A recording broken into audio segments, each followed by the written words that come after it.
जय हिंद। आप सभी का स्वागत है सक्षम एकेडमी लोहागढ़ यूट्यूब चैनल पर। आज अपन महान व्यक्ति बाल गंगाधर तिलक के बारे में पढ़ने जा रहे हैं, जिन्होंने आज़ादी के लिए पूरा अपना जीवन समर्पित कर दिया। बाल गंगाधर तिलक के बारे में अगर पढ़ा जाए तो समय कम पड़ जाएगा उनको पढ़ने के लिए, लेकिन आपकी जो परीक्षा है, छोटी हो या बड़ी परीक्षा हो, बाल गंगाधर तिलक से जो क्वेश्चन आते हैं वो क्वेश्चन को कवर करेंगे, जिससे अपना परीक्षा में कोई क्वेश्चन बाहर ना जाए।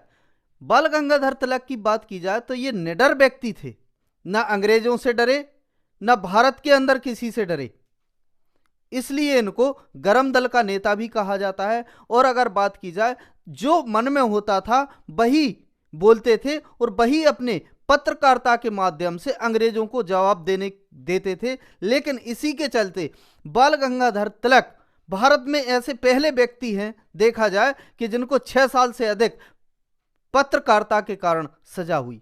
आइए देखते हैं ऐसे महान व्यक्ति के बारे में, पढ़ते हैं जिससे अपना कोई भी क्वेश्चन बाहर ना जाए। उपाधि की बात की जाए बाल गंगाधर तिलक की, तो लोकमान्य की उपाधि, क्वेश्चन अगर आ जाए कि लोकमान्य किसे कहा जाता है, तो बाल गंगाधर तिलक को कहा जाता है। भारत के बेताज बादशाह के नाम से भी जाना जाता है। किसको जाना जाता है? बाल गंगाधर तिलक को लोकमान्य और बेताज बादशाह के नाम से भी जाना जाता है। आगे बात की जाए, 1881 ईस्वी में मराठा और केसरी नामक पत्र निकालते हैं। तो यहां से क्वेश्चन बनता है कि बाल गंगाधर तिलक कौन सा पत्र निकालते थे? मराठा और केसरी नामक पत्र निकालते थे। आगे बात की जाए कि तिलक ऐसे पहले व्यक्ति थे जिन्होंने 1882 ईस्वी में पत्रकारिता के कारण सजा हुई, मतलब जिनको पत्रकारिता के कारण सजा हुई, मतलब इन्होंने लिखा जिसके कारण क्या हुआ, अंग्रेज सरकार ने इनको सजा दी।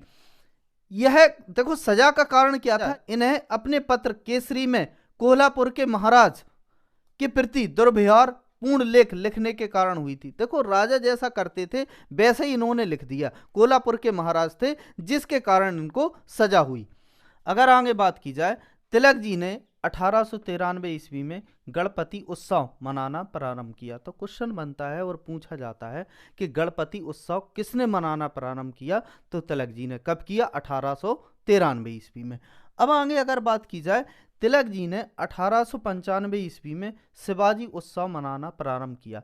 तो ये क्वेश्चन और बनता है कि शिवाजी उत्सव मनाने का प्रारंभ किसने किया? जो तिलक जी ने किया। किसने किया? तिलक जी ने किया। और 1895 ईस्वी में।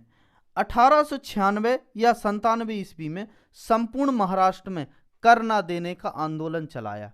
क्या चलाया? कर ना देने का आंदोलन चलाया। इसी दौरान जनता ने इन्हें लोकमान्य की उपाधि दी। तो ये उपाधि मिली है बाल गंगाधर तिलक को। तो पूरे संपूर्ण महाराष्ट्र में इन्होंने क्या किया? कर ना देना, मतलब टैक्स ना देने का आंदोलन चलाया, जिसके कारण महाराष्ट्र की जनता ने इनको क्या उपाधि दी? लोकमान्य की उपाधि दी। आगे बात की जाए, तिलक ऐसे प्रसिद्ध कांग्रेसी नेता थे जो भारतीय राष्ट्रीय कांग्रेस के कभी अध्यक्ष नहीं बन पाए। तो ये क्वेश्चन बार बार पूछा जाता है कि कांग्रेस थी जिसकी स्थापना एओ हुम ने की थी। किसने की थी? एओ हुम ने, एलन ऑक्टेवियन हुम जिनका फुल फॉर्म है। एओ हुम ने जिसकी स्थापना की थी। लेकिन कांग्रेस के एक प्रखर और प्रबल और प्रसिद्ध नेता थे। कौन? बाल गंगाधर तिलक। लेकिन कभी इसके अध्यक्ष नहीं बन पाए। आगे देखते हैं इसे के चलते। तो केसरी में प्रकाशित लेखों के आधार पर राजद्रोह का मुकदमा चलाकर इन्हें 6 वर्ष की सजा दी गई। तो क्या हुआ कि जो तिलक जी बात बोलते थे वो अपने पत्रकारिता के माध्यम से बोलते थे। उन्हीं में से केसरी इनका एक पत्र निकालते थे, प्रकाशित करते थे, उनमें लेख छापते थे और जिसके बारे में जैसा कहना होता था और सच्चाई बताते थे, जिसके चलते इनको 6 वर्ष की सजा दी गई। कितने वर्ष की सजा दी गई? 6 वर्ष की सजा दी गई।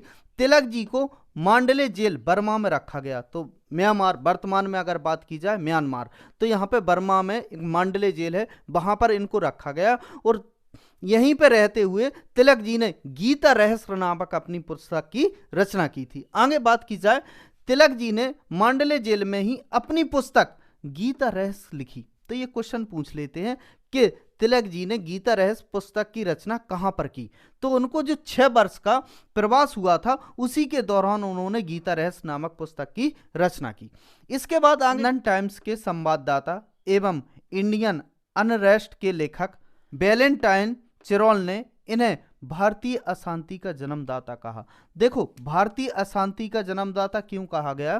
क्योंकि ये भारतीय इतिहास में उस टाइम उथल पुथल मचाते थे। कैसी उथल पुथल मचाते थे कि ये जो कहना होता था, ये अंग्रेजों की बात बिल्कुल नहीं मानते थे, इसलिए इनको गरम दल का नेता कहा जाता है। आई होप आपको इतना समझ में आ गया होगा। मिलते हैं नेक्स्ट वीडियो में, जब तक के लिए जय हिंद।